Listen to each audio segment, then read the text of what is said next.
ఈరోజు నేను సొరకాయ గారెలను చేస్తున్నానండి. మా పల్నాడు సైడు వీటిని సొరకాయ గారెలనే పిలుస్తారు.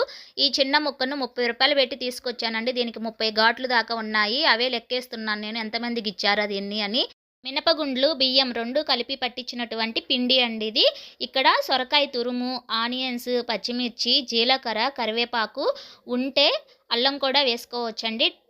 టేస్ట్ అయితే చాలా బాగుంటుంది. ఇక ఇలా కలిపి 10 నిమిషాలు పెట్టుకున్న తరువాత పిండిని చిన్న చిన్న ఉండల్లాగా చేసుకొని నేను బాగా పొదుపు చేసేటటువంటి ఆయిల్ అండి. ఎంత బాగా పొదుపు చేస్తానంటే ఆయిల్‌ని పట్టుమని 10 రోజులు గూడా రాదనమాట.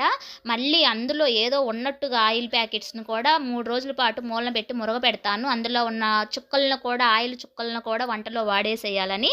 కానీ ఇలాంటి అప్పచ్చులకు మాత్రమే వాడతాననమాట ఆ ప్యాకెట్స్‌ని. ఇంకా ఆయిల్ కూడా వేస్ట్ అవ్వకూడదు అన్నట్లుగా. ఇక ఫ్లేమ్ ఎప్పుడూ కూడా మీడియం ఫ్లేమ్‌లో పెట్టి మాత్రమే పిండి వంటలను చేసుకోవాలి. హై ఫ్లేమ్‌లో పెట్టారంటే పైన మాత్రమే ఉడుకుతది.